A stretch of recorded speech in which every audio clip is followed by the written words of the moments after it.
കൈപ്പേറിയ അനുഭവങ്ങൾ നിങ്ങളെ കീഴടക്കാൻ അനുവദിക്കരുതെന്ന്. ഇതെന്ത് കോപ്പുന്നല്ലേ? അതായത് സുഹറാൻ മംദാനി നമ്മുടെ തിഹാർ ജയിലിൽ കിടക്കുന്ന ഉമർ ഖാലിദിന് കത്തയച്ചു. സ്വന്തം മാതാപിതാക്കളുടെ കയ്യിൽ കത്ത് കൊടുത്തു വിട്ടു എന്നാ കേട്ടത്. എന്ത് പരിപാടിയാണല്ലേ?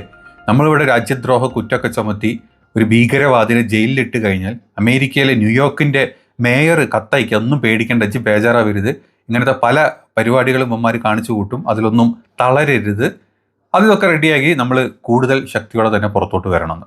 അതെന്ത് പരിപാടിയാണ്? അമേരിക്കക്കാർ ഇങ്ങനെയൊക്കെ ചെയ്ത് നമ്മൾ ട്രംപിനെ എങ്ങനെയൊക്കെ കണ്ടതായിരുന്നു. എന്നിട്ടിപ്പോൾ സുഹ്റാനെ പോലത്തെ ആൾക്കാർ ഇങ്ങനത്തെ പരിപാടി ചെയ്യോ എന്നായി നമ്മുടെ നാട്ടിലെ സകല സംഖ്യകൾക്ക് അങ്ങോട്ട് കുരുവട്ടാൻ തുടങ്ങി. കാരണം ഉമർ ഖാലിദ് കഴിഞ്ഞ 5 വർഷമായിട്ട് ഒരു വിചാരണ അനുഭവിക്കാണ്ട്, അല്ലെങ്കിൽ ഒരു വിചാരണക്കും വിധേയനാവാണ്ട്, കിട്ടിയിട്ടുള്ള തെളിവുകൾ ദുർബലമാണെന്നുള്ള കാരണം കൊണ്ടും വിചാരണ പോലും ഇല്ലാണ്ട് ജയിലിലിട്ടിരിക്കുകയാണ്.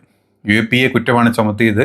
ഡൽഹി കലാപം 2020 ഡൽഹി കലാപം ത്തിന്റെ ആസ്പദമാക്കിയിട്ട് ചില തെളിവുകൾ ഉണ്ട് എന്നും പറഞ്ഞിട്ടും, അതുപോലെ തന്നെ ഉമർ ഖാലിദിന്റെ അച്ഛൻ മുമ്പ് പ്രവർത്തിച്ചിരുന്ന രാഷ്ട്രീയത്തിന്റെ ആധികാരികമാക്കിയിട്ടൊക്കെയാണ് ഉമർ ഖാലിദിനെ ജയിലിലിട്ടത്. പലവട്ടം വിചാരണക്ക് വിളിക്കാൻ പറഞ്ഞിട്ട് വിചാരണക്ക് അനുസരിച്ചിട്ടുള്ള, അതിനൊത്തിട്ടുള്ള തെളിവുകളൊന്നുമില്ല. കെട്ടക്കട്ട ജയിലിൽ ഒരു മുസ്ലിമാണ്, കെട്ടക്കട്ട UAPA, അതും ഡൽഹി കലാപമാണ് എന്നൊക്കെ പറഞ്ഞിട്ട്. നമ്മൾ ആലോചിക്കില്ലേ, ഗുജറാത്ത് കലാപത്തിന് മുൻനിരയിൽ നിന്ന ആൾ വരെ രാജ്യം ഭരിക്കുന്ന കാലം, അല്ലെ ഗുജറാത്ത് കലാപത്തിന് ആൾക്കാരെ കൊല്ലാൻ ആഹ്വാനം കൊടുത്തവർ രാജ്യം ഭരിക്കുന്നു, ഹോം മിനിസ്റ്റർ ആയിട്ടിരിക്കുന്നു, പല മിനിസ്റ്റർ ആയിട്ടിരിക്കുന്നു. അന്ന് കൊന്നൊടുക്കിയിട്ടുള്ള ആളുകൾ, അയാൾക്ക് ജീവപര്യന്തം കിട്ടിയിട്ടുള്ള ആളുകളും അല്ലാത്ത ആളുകളും ഇപ്പം പരോളിലിറങ്ങി സുഖമായിട്ട് വീട്ടിൽ ബീഫും കഴിച്ചിരിക്കുന്നു. അപ്പൊ പിന്നെ ഉമർ ഖാലിദ് എന്താ ഇങ്ങനെയെന്നുള്ളത് സുഹ്റാൻ ചിന്തിച്ചതിൽ കുറ്റം പറയാൻ പറ്റില്ല അല്ലെ? സുഹ്റാൻ മംദാനി ഇന്നലെ ന്യൂയോർക്കിന്റെ മേയറായിട്ട് ഖുറാനിൽ തൊട്ട് സത്യപ്രതിജ്ഞ ചെയ്തിട്ട് അങ്ങ് ഇരിക്കുന്നതേ ഉള്ളൂ. അപ്പോഴാണ് അടുത്ത ഈ ന്യൂസും കൂടെ ഇതിന്റെ ഇടയിൽ കയറി വന്നിട്ടുള്ളത്. ഏതായാലും ന്യൂസിന്റെ ആസ്പദമായിട്ടുള്ള കാര്യം എന്താണെന്ന് നമുക്ക് നോക്കാം. അപ്പൊ കത്തിലെ ഉള്ളടക്കം, കൈപ്പേറിയ അനുഭവങ്ങൾ നിങ്ങളെ കീഴടക്കാൻ അനുവദിക്കരുത് എന്ന ഉമർ ഖാലിദിന്റെ വാക്കുകൾ താൻ ഇപ്പോഴും ഓർക്കുന്നുണ്ടെന്നും തങ്ങൾ ഉമറിനെ കുറിച്ച് ആലോചിക്കാറുണ്ടെന്നും മംദാനി കത്തിൽ കുറിച്ചു. മംദാനി ഇങ്ങനെയായിരുന്നു: dear Umar, I think your words on bitterness often and the importance of not letting it consume oneself. It were a pleasure to meet your parents. We are all thinking of you. ഇതായിരുന്നു കത്തിലുണ്ടായിരുന്നത്. അതിൻ്റെ അർത്ഥമാണ് നമ്മളിപ്പോൾ പറഞ്ഞത്. അപ്പം തങ്ങൾ ഉമറിനെ കുറിച്ച് ഇപ്പോഴും ഓർക്കാറുണ്ട് എന്നാണ് മംദാനി കത്തിൽ കുറിച്ചിട്ടുള്ളത്. ഇതിൻ്റെ പശ്ചാത്തലം എന്ന് പറഞ്ഞാൽ 2025 ഡിസംബറിന് ഉമർ ഖാലിദിന്റെ മാതാപിതാക്കൾ അമേരിക്കയിൽ സന്ദർശിച്ചു. മംദാനിയുമായിട്ടൊരു കൂടിക്കാഴ്ച നടത്തിയിട്ടുണ്ട്. കാരണം ഇവരവിടെ പോയത് അവരുടെ ഉമറിന്റെ സഹോദരിയുടെ വിവാഹത്തിന്റെ സംബന്ധിച്ച് ചില കാര്യങ്ങൾക്കാണ് അവിടെ പോയിട്ടുള്ളത്. അപ്പോൾ മംദാനിയുള്ള കൂടിക്കാഴ്ച നടത്തി. ഈ കൂടിക്കാഴ്ചയിലാണ് ഈ കത്ത് ഉമറിന്റെ ഉമ്മക്ക് കൈമാറി. ഉമ്മനോട് മകന് കൊടുക്കണം, തിഹാർ ജയിലിൽ കഴിയുന്ന മകന് കൊടുക്കണം എന്ന് പറഞ്ഞിട്ടുള്ളത്. ഇതിലെ നിലപാടാണ് നിങ്ങൾ ശ്രദ്ധിക്കേണ്ട കാര്യം. മംദാനി മുൻപും ഉമർ ഖാലിദിന് പിന്തുണച്ച് സംസാരിച്ചിട്ടുണ്ട്. വിദ്വേഷത്തിനെതിരെയും ആൾക്കൂട്ട അക്രമങ്ങൾക്കെതിരെയും നിലകൊള്ളുന്ന വ്യക്തിയാണ് ഉമർ എന്ന് മുൻപ് മംദാനി പറഞ്ഞിട്ടുണ്ട്. അപ്പം അമേരിക്കൻ MP-മാരുടെ ഇടപെടൽ ഇതിൽ വേറെ ശ്രദ്ധേയമായിട്ടുള്ള മറ്റു കാര്യങ്ങളാണ്. അതായത് അമേരിക്കൻ MP-മാർ ഔദ്യോഗികമായിട്ടൊരു കത്ത് അയച്ചിട്ടുണ്ട്. അമേരിക്കയിലെ 8 ഡെമോക്രാറ്റിക് MP-മാരാണ് ഇന്ത്യൻ അംബാസിഡർ ഉമർ ഖാലിദിന്റെ ജാമ്യം അനുവദിക്കണം എന്ന നിഷ്പക്ഷമായ വിചാരണ വേഗത്തിലാക്കണമെന്നും ആവശ്യപ്പെട്ട് കത്തയച്ചിട്ടുള്ളത്. ഇതിന്റെ ആശങ്കകൾ എന്ന് വെച്ച് കഴിഞ്ഞാൽ, വിചാരണയില്ലാതെ 5 വർഷം ഒരാളെ ജയിലിലിടുന്നത് അന്താരാഷ്ട്ര നിയമങ്ങൾക്ക് വിരുദ്ധമാണെന്നും ജനാധിപത്യത്തിന് ചേർന്നതല്ലെന്നും ഈ MP-മാർ ചൂണ്ടിക്കാണിച്ചിട്ടുണ്ട്. ഇതിൽ പങ്കെടുത്തിട്ടുള്ള പ്രമുഖ MP-മാരിൽ ഇന്ത്യൻ വംശജരുണ്ട്.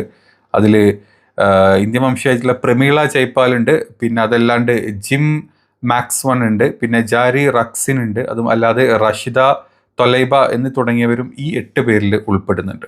അപ്പം നമ്മൾ ചിന്തിക്കേണ്ട ഒരു കാര്യം, സുഹ്റാൻ ഈ കത്തയച്ചതോടുകൂടി നമ്മുടെ നാട്ടിലെ പല സംഘികൾക്കും, അല്ലെങ്കിൽ നമ്മുടെ നാട്ടിലെ ഈ കപട ദേശീയവാദികളുണ്ടല്ലോ, നാഷണലിസ്റ്റ് ആണെന്നും പറഞ്ഞ് രാജ്യത്തിൽ എന്ത് ചെറ്റത്തരം കാണിച്ചു കഴിഞ്ഞാൽ ഈ നാട്ടിലെ രാജ്യം ഭരിക്കുന്ന രാജാക്കന്മാരായിട്ടുള്ള നമ്മുടെ മന്ത്രിമാർ എന്ത് ചെറ്റത്തരം കാണിച്ചു കഴിഞ്ഞാൽ രാജ്യസ്നേഹം പറഞ്ഞിട്ട്, കപട രാജ്യസ്നേഹം പറഞ്ഞിട്ട്, മുസ്ലിം വിരുദ്ധത, ക്രിസ്ത്യൻ വിരുദ്ധത പറഞ്ഞ് രാജ്യം ഭരിക്കുന്ന, അല്ലെങ്കിൽ രാജ്യത്തെ ഈ ഭരിക്കുന്നവരുടെ അനുയായികൾക്ക് ഇത് കണ്ടിട്ട് ഒട്ടും പറ്റിയിട്ടില്ല. അത് കണ്ട് വലിയ ചർച്ചകൾ നടന്നുകൊണ്ടിരിക്കുന്നുണ്ട്. എന്തിന് അമേരിക്കൻ ന്യൂയോർക്ക് മേയർ ഇത്തരത്തിലൊരു കത്ത് ഉമർ ഖാലിദിനായിരുന്നു. സത്യത്തിൽ ഉമർ ഖാലിദിൻ്റെ എതിരെയുള്ള UAPA ചുമത്തിയിട്ടുള്ള കേസും അതിൻ്റെ വിചാരണ ഇതുവരെ നടന്നിട്ടില്ല. തെളിവുകളൊക്കെ ദുർബലമാണെന്നാണ് പറയപ്പെടുന്നത്. അപ്പം തന്നെ നമുക്കത് മനസ്സിലാവും അതിൻ്റെ ഉള്ളിലെ പ്രൊപ്പഗണ്ട എന്താണ്, അല്ലെങ്കിൽ അജണ്ട എന്താണെന്നുള്ളത് നമുക്ക് വ്യക്തമായിട്ട് വരാം. പക്ഷെ ഇതിൽ നമ്മൾ ചിന്തിക്കേണ്ട മറ്റു കാര്യം, നീതിയിലെ താമസം, അതായത് ഒരു നീതി കിട്ടാനുള്ള താമസം. ഈ ഒരു കേസല്ല, നമ്മുടെ നാട്ടിൽ മുൻപും ഇങ്ങനെ ചില കേസുകൾ പലതും ഉണ്ടായിട്ടുണ്ട്.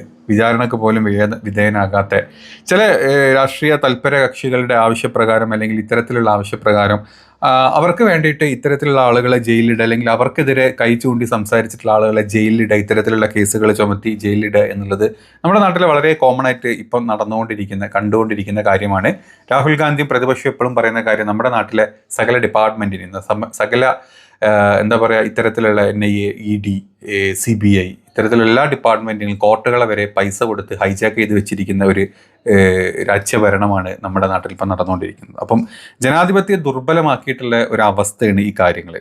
ഈ തെളിവുകൾ ശക്തമല്ല എന്നുള്ളതാണ് ഏറ്റവും വലിയ കാര്യം. എന്തുകൊണ്ട് വിചാരണ പൂർത്തിയാക്കുന്നില്ല എന്ന് ചോദിക്കുമ്പം തെളിവുകൾ ശക്തമല്ല എന്നാണ് പറയുന്നത്. തെളിവുകൾ ദുർബലമാണെങ്കിൽ എന്തിനാണ് ഉമർ ഖാലിദിനെ ജയിലിലടച്ചത് എന്ന് ചിന്തിക്കേണ്ടിയിരിക്കുന്നു. അതുമാത്രമല്ല, ജനാധിപത്യത്തിൻ്റെ അവസ്ഥ, ഇന്ത്യ സ്വയം ജനാധിപത്യത്തിൻ്റെ മാതാവ് എന്ന് വിളിക്കുമ്പോൾ വിചാരണയില്ലാത്ത വർഷങ്ങളോളം ഒരാളെ തടവിൽ വെക്കുന്നത് ജനാധിപത്യത്തിൻ്റെ ദുർബലതയാണ് ചൂണ്ടിക്കാണിക്കുന്നത്. ഇന്ത്യയിലെ ജനാധിപത്യത്തിൻ്റെ അവസ്ഥ, ജനാധിപത്യം ചത്തു എന്ന് പറഞ്ഞു കഴിഞ്ഞാൽ സത്യമാണ്. കഴിഞ്ഞ 11 വർഷത്തിൻ്റെ ഇടയിൽ അത് പലവട്ടം സംഭവിച്ചിട്ടുണ്ട്. ഇനി ഉമർ ഖാലിദിന്റെ പിതാവിന്റെ പശ്ചാത്തലമാണ്. ഉമർ ഖാലിദിന്റെ പിതാവ് പണ്ട് സിമി എന്ന സംഘടനയുമായി ബന്ധപ്പെട്ട് എന്നതിൻ്റെ പേരിൽ മകനെ വിചാരണ പോലും ചെയ്യാണ്ട് ശിക്ഷിക്കുന്ന രാജ്യമായിട്ട് ഇന്ത്യ മാറിയിരിക്കുന്നു എന്നുള്ള സത്യം. 2020 ഡൽഹി കലാപവുമായി ബന്ധപ്പെട്ടാണ് UAPA കേസിൽ ഉമർ ഖാലിദിനെ അറസ്റ്റ് ചെയ്ത് വിചാരണ പോലും നേരിടാതെ ഇപ്പം തിഹാർ ജയിലിൽ അടച്ചിട്ടുള്ളത്.